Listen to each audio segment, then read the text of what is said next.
और आइए अब शुरुआत करते हैं सांकेतिक भाषा के विशेष बुलेटिन का। मैं हूं ऋतु वर्मा, मेरे साथ हैं एचआई एंकर दीपाली। खबरों की शुरुआत करेंगे, उससे पहले नजर डालेंगे हेडलाइंस पर। त्रिनिदाद एंड टोबैगो में प्रधानमंत्री नरेंद्र मोदी का शानदार अभिनंदन। पीएम ने अपनी समकक्ष को उपहार में दी भव्य राम मंदिर की प्रतिकृति। सरयू और महाकुंभ का जल भी किया भेंट। भारतवंशियों की छठी पीढ़ी को ओसीआई कार्ड देने की घोषणा।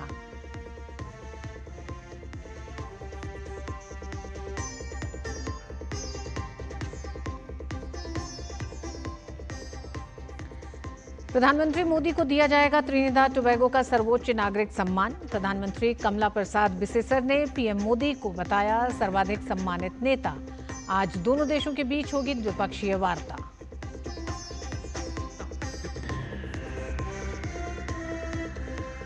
एनटीए ने सीयूईटी यूजी की परीक्षा परिणाम किए घोषित। रिजल्ट के आधार पर छात्र 46 केंद्रीय विश्वविद्यालयों समेत 239 विश्वविद्यालयों के अंडर ग्रेजुएट कोर्सेज में ले सकते हैं दाखिला।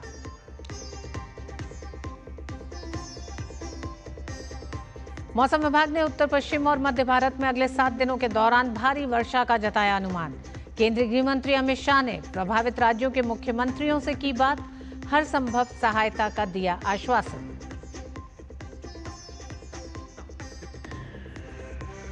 और राष्ट्रपति द्रौपदी मुर्मू ने किया डूरेंट कप के 134वें संस्करण की ट्रॉफी का अनावरण। कहा, खेल समाज में एकीकरण का करता है काम। पश्चिम बंगाल, असम, मेघालय, मणिपुर और झारखंड होंगे डूरेंट कप के मेजबान राज्य।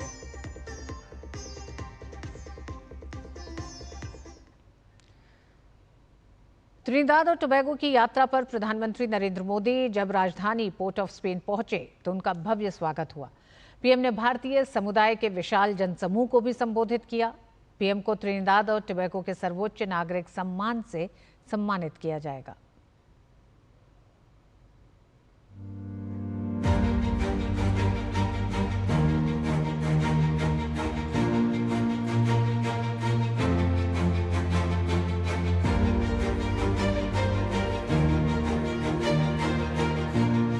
त्रिनिदाद और टोबैगो यात्रा पर पोर्ट ऑफ स्पेन पहुंचे प्रधानमंत्री नरेंद्र मोदी का शानदार अभिनंदन। पीएम के स्वागत के लिए वहां की प्रधानमंत्री कमला प्रसाद बिसेसर अपने मंत्रिमंडल के साथ मौजूद थीं।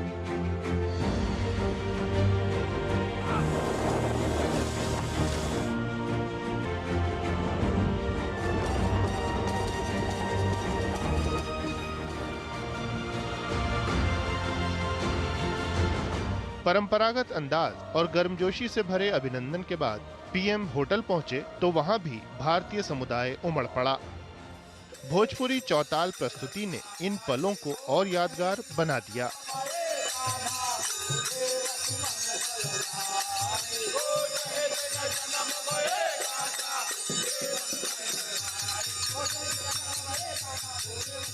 पीएम ने पोर्ट ऑफ स्पेन में विशाल भारतीय जनसमूह को संबोधित किया।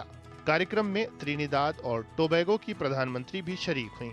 ऐलान किया कि उनका देश पीएम मोदी को अपना सर्वोच्च नागरिक सम्मान प्रदान करेगा।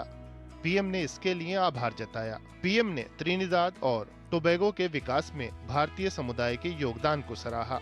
साथ ही घोषणा की कि वहां रह रही भारतीय समुदाय की छठी पीढ़ी को ओसीआई कार्ड प्रदान किए जाएंगे। I am happy to announce that OCI cards will now be given to the 6th generation of the Indian diaspora in Trinidad and Tobago.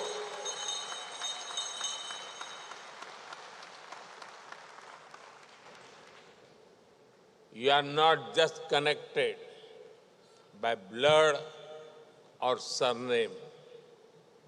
You are connected by belonging.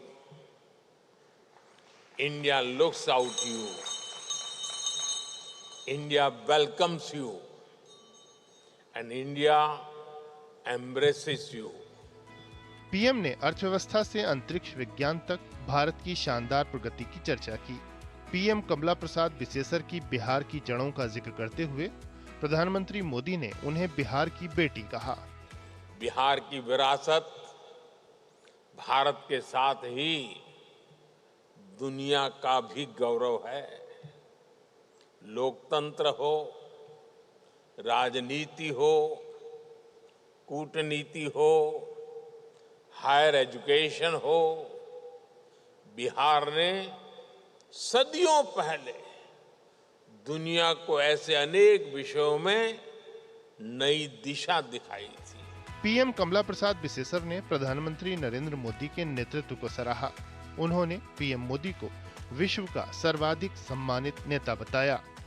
Prime Minister Modi, you are a transformational force who has refined governance of India and positioned your country as a prominent and dominant global power. प्रधानमंत्री मोदी ने PM कमला प्रसाद बिसेसर को अयोध्या के भव्य राम मंदिर की प्रतिकृति भेंट की। PM ने महाकुंभ के दौरान प्रयागराज के त्रिवेणी संगम से लिया गया पवित्र जल और अयोध्या की सरयू नदी का जल भी उन्हें भेंट किया। आदित्य श्रीवास्तव के साथ ब्यूरो रिपोर्ट, डीडी न्यूज।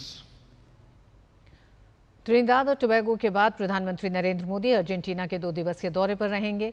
प्रधानमंत्री की यात्रा भारत और अर्जेंटीना के बीच बहुआयामी रणनीतिक साझेदारी को और गहरा करेगी, जिसमें भारत अर्जेंटीना साझेदारी को और बढ़ाने के तरीकों पर चर्चा की जाएगी। आइए देखते हैं हमारे संवाददाता अरुण शर्मा की एक खास रिपोर्ट।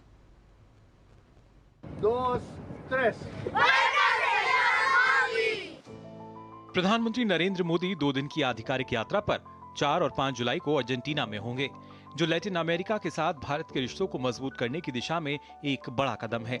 यह 57 साल में किसी भारतीय प्रधानमंत्री की पहली द्विपक्षीय यात्रा है, जो इसे ऐतिहासिक बनाती है। प्रधानमंत्री का यहाँ आना अपने में ही एक संवाद है, जो कि बता रहा है कि हमारा रिश्ता अर्जेंटीना से कितना महत्वपूर्ण है।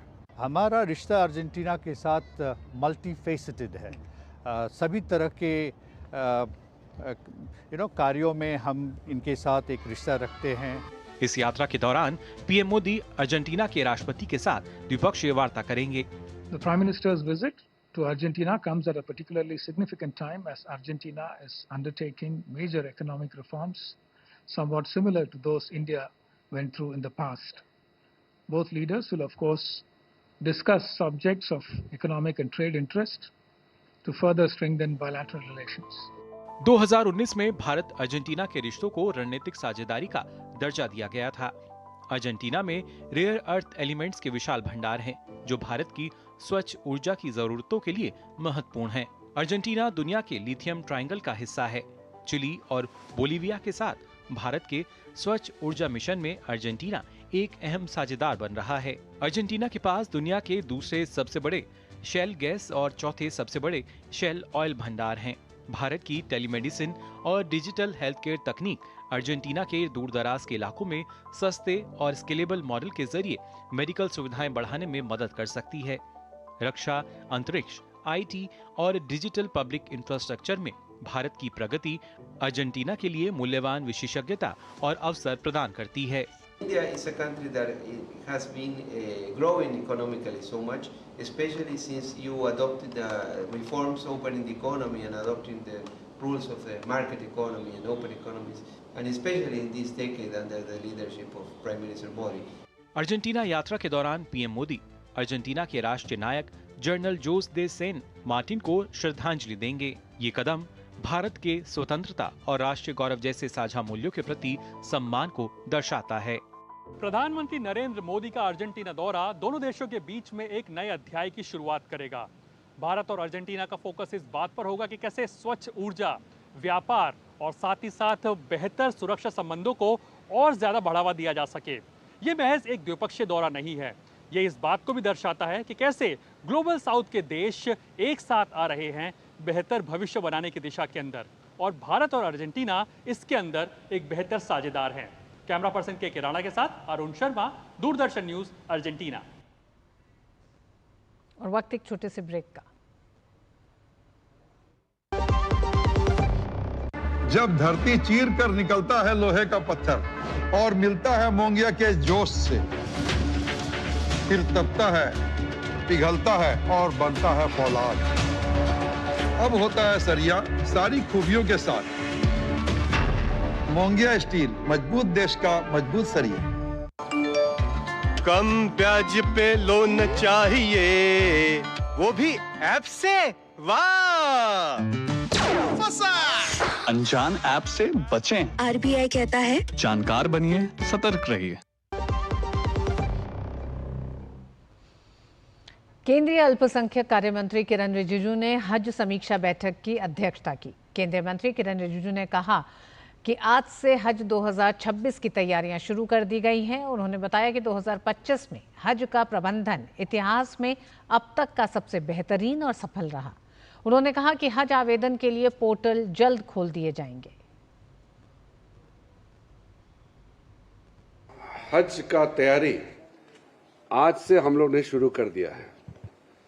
मुझे खुशी है कि 2025 का हज आज तक का हज का इतिहास में सबसे अच्छा प्रबंधन और सबसे सक्सेसफुल हज मान सकता है। मैं आपको ये सूचित करना चाहता हूं कि एक सप्ताह के अंदर हम 2026 का हज एप्लीकेशन लेने शुरू करेंगे। हमारा पोर्टल खुल जाएंगे। मैं निवेदन करना चाहता हूं कि टाइमली जल्दी से जल्दी आप अपना एप्लीकेशन टाइम में भर दिया जाए ताकि कोई भविष्य में तकलीफ ना आए। वहीं संसद के मानसून सत्र को लेकर केंद्रीय मंत्री ने कहा कि संसद में क्या चर्चा होगी ये हम बताएंगे। हमारे पास चर्चा के लिए पर्याप्त बिजनेस है। देश के लोग सार्थक चर्चा चाहते हैं। क्या बिजनेस लाना है, पार्लियामेंट में चर्चा क्या क्या होगी, ये सरकार का जो बिजनेस है वो हम पेश करेंगे और विषय को फिर बिजनेस एडवाइजरी कमेटी में भी चर्चा होती है। सरकार की ओर से हमारे पास जो पर्याप्त बिजनेस है मानसून सेशन के लिए वो तैयारी के साथ हम जा रहे हैं और संसद में अच्छी तरह से बहस हो, चर्चा हो, ये सब चाहते हैं। देश के लोग चाहते हैं कि हमारे लोकसभा राज्यसभा में सार्थक चर्चा होना चाहिए हर विषय को। झारखंड के रांची में केंद्रीय जांच एजेंसी प्रवर्तन निदेशालय ने बड़ी कार्रवाई करते हुए राज्य के विभिन्न हिस्सों में छापेमारी की। ईडी की यह कार्रवाई पूर्व कांग्रेस विधायक अंबा प्रसाद से जुड़े मनी लॉन्ड्रिंग मामले में कुल 8 ठिकानों पर की जा रही है। जानकारी के मुताबिक आज सुबह ईडी की टीम रांची और हजारीबाग में कई ठिकानों की तलाशी ले रही है। बता दें कि ईडी की एक टीम रांची के हरमू रोड स्थित किशोरगंज में और दूसरी टीम हजारीबाग के बड़का गांव में छापेमारी कर रही है। ये छापेमारी आरकेटीसी कोल ट्रांसपोर्टिंग मामले को लेकर चल रही है। एनटीए ने सीयूईटी यूजी परीक्षा के नतीजे आज घोषित कर दिए हैं। एनटीए ने सीयूईटी यूजी परीक्षा का रिजल्ट CUET.NTA.nic.in पर जारी कर दिया है। इस परीक्षा में शामिल होने वाले उम्मीदवार अपना रजिस्ट्रेशन नंबर और डेट ऑफ बर्थ दर्ज कर परिणाम देख सकते हैं। इस परीक्षा में 13 लाख से ज्यादा स्टूडेंट्स शामिल हुए थे। सीयूईटी परीक्षा के परिणाम के आधार पर छात्र 46 केंद्रीय विश्वविद्यालयों समेत 239 विश्वविद्यालयों के अंडर ग्रेजुएट कोर्सेज में दाखिला ले सकते हैं। मौसम विभाग ने उत्तर पश्चिम और मध्य भारत में अगले 7 दिनों के दौरान भारी वर्षा जारी रहने का अनुमान जताया है। उत्तर पश्चिम भारत में 6 और 7 जुलाई के दौरान और पूर्वी भारत में 7 जुलाई तक सबसे तीव्र वर्षा होने की संभावना है। मौसम विभाग के अनुसार 4 जुलाई को पूर्वी मध्य प्रदेश में अलग अलग स्थानों पर अत्यधिक भारी वर्षा होने की संभावना है। दिल्ली एनसीआर के आज कई इलाकों में सुबह हल्की बारिश हुई है। वहीं मौसम विभाग के अनुसार 5 से 9 जुलाई तक दिल्ली, उत्तर प्रदेश, हरियाणा, चंडीगढ़, बिहार, पश्चिम बंगाल में मूसलाधार बारिश की संभावना जताई गई है। वहीं हरियाणा और चंडीगढ़ में 5 से 7 जुलाई तक भारी बारिश होने की संभावना है। साथ ही आज से 9 जुलाई तक राजस्थान और पंजाब में अलग अलग स्थानों पर भारी वर्षा होने की संभावना है। कल मुंबई के कई हिस्सों में तेज बारिश हुई है। दक्षिण भारत में भी बारिश देखने को मिलने वाली है। आंध्र प्रदेश के तटीय इलाकों में गरज सुनाई दे सकती है, साथ ही बिजली चमकने के साथ हल्की से मध्यम बरसात देखने को मिल सकती है। इसके अलावा कोंकण, गोवा और गुजरात में भी बारिश की संभावना है। आज से 9 जुलाई तक हिमाचल प्रदेश, उत्तराखंड के अलग अलग स्थानों पर भारी बारिश होने की संभावना जताई गई है। केंद्रीय गृह मंत्री अमित शाह ने सोशल मीडिया प्लेटफॉर्म एक्स पर जानकारी दी कि देश के विभिन्न हिस्सों में भारी बारिश के मद्देनजर गुजरात, हिमाचल प्रदेश, राजस्थान, उत्तराखंड और छत्तीसगढ़ के मुख्यमंत्रियों से बात की। राज्यों में पर्याप्त संख्या में एनडीआरएफ की टीमें तैनात की गई हैं और आवश्यकता पड़ने पर और भी बल भेजा जा सकता है। उन्हें केंद्र सरकार की ओर से हर संभव सहायता का आश्वासन दिया। राष्ट्रपति द्रौपदी मुर्मू ने राष्ट्रपति भवन के सांस्कृतिक केंद्र में आयोजित एक समारोह में ड्यूरेंट कप टूर्नामेंट 2025 की ट्रॉफी का अनावरण किया। ड्यूरेंट कप एशिया का सबसे पुराना फुटबॉल टूर्नामेंट है, जिसके 134वें संस्करण की शुरुआत 22 जुलाई को होगी और ये 23 अगस्त तक चलेगा। इस बार 5 राज्यों में मैच खेले जाएंगे। ड्यूरेंट कप के मेजबान राज्य पश्चिम बंगाल, असम, मेघालय, मणिपुर और झारखंड होंगे। मणिपुर की राजधानी इम्फाल में 2 साल के अंतराल के बाद मैचों का आयोजन किया जाएगा। इस मौके पर संबोधित करते हुए राष्ट्रपति ने ड्यूरेंट कप के महत्व पर प्रकाश डाला।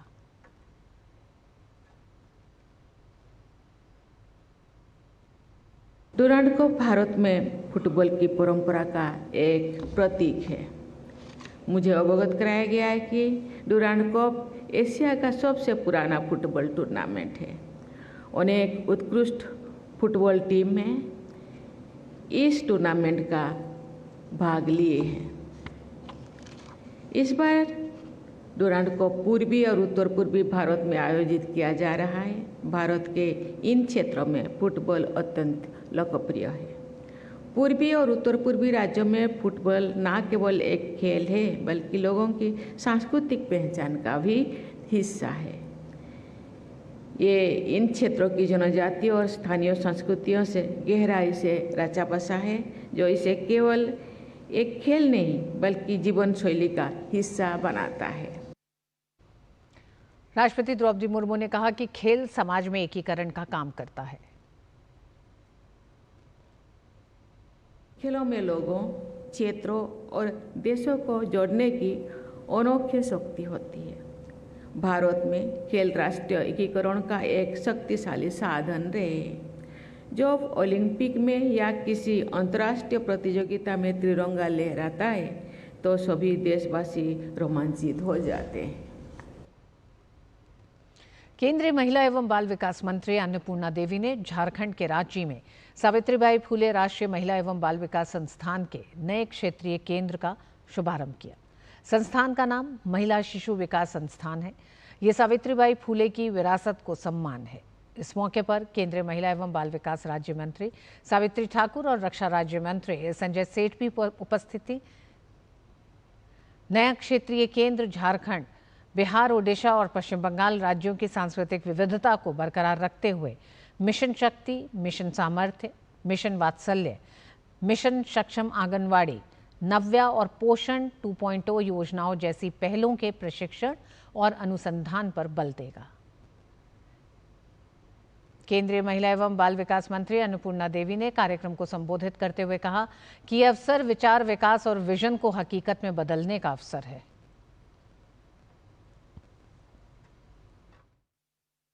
यह अवसर सिर्फ एक उद्घाटन का नहीं है, बल्कि यह एक विचार, एक विश्वास और एक विजन को हकीकत में बदलने का भी दिन है।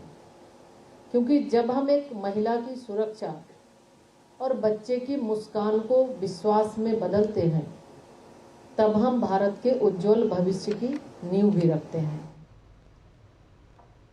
उन्होंने कहा कि प्रधानमंत्री नरेंद्र मोदी झारखंड के विकास के लिए निरंतर प्रयासरत हैं। झारखंड को लगभग 3800 करोड़ से ज़्यादा की सौगात हमारे माननीय मंत्री जी ने दिया और आज भी ये एक राष्ट्रीय स्तर का संस्थान झारखंड को आज मिल रहा है, रांची को आज मिल रहा है। तो निश्चित तौर पे इससे ये दर्शाता है कि माननीय प्रधानमंत्री जी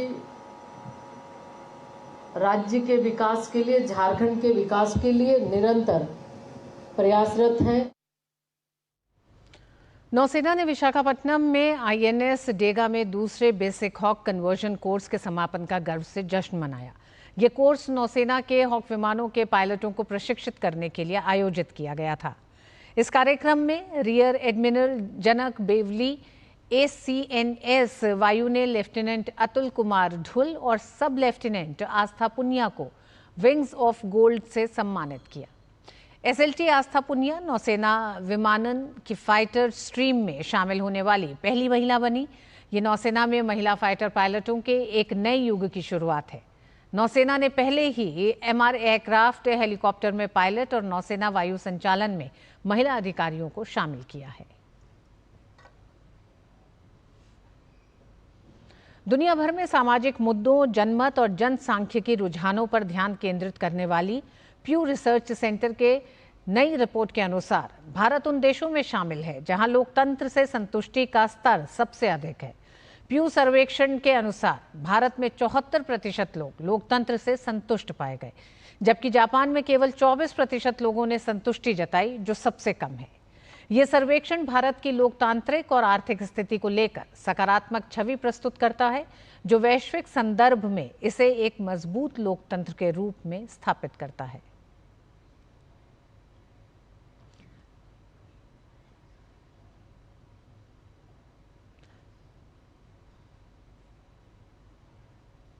सर्वेक्षण में 74% लोग भारतीय अपने लोकतंत्र से संतुष्ट पाए गए।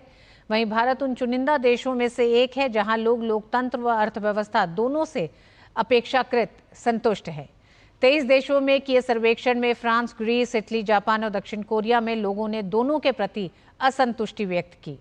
8 वर्षों में लोकतंत्र के कामकाज से लोगों की समग्र संतुष्टि घटी है। प्यू सर्वेक्षण कहता है, रिपोर्ट में कोविड के दौरान संतुष्टि लौटी है, लेकिन बाद के वर्षों में कम हुई।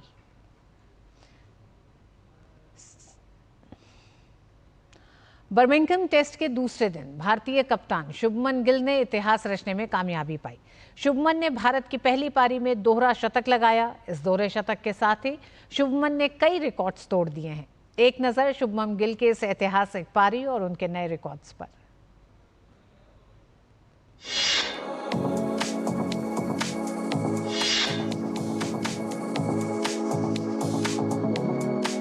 बर्मिंघम टेस्ट में भारतीय कप्तान शुभमन गिल का ऐतिहासिक प्रदर्शन देखने को मिला। भारत के लिए पहली पारी में शुभमन गिल ने दोहरा शतक जड़ दिया।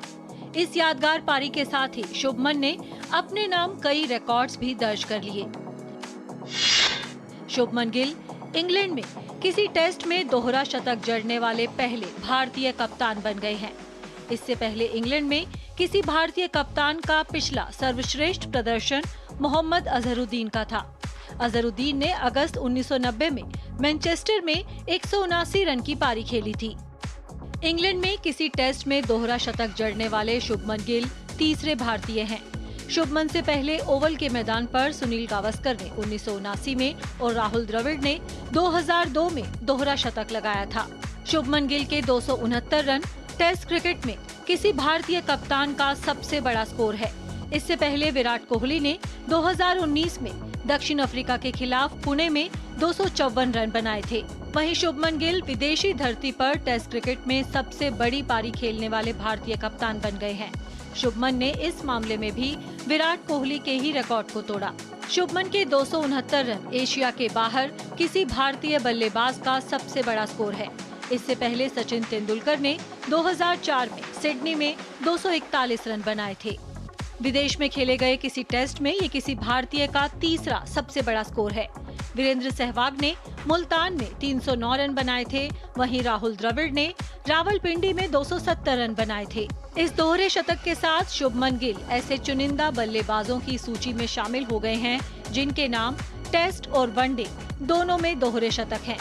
इन बल्लेबाजों में सचिन तेंदुलकर, वीरेंद्र सहवाग, रोहित शर्मा और क्रिस गेल शामिल हैं।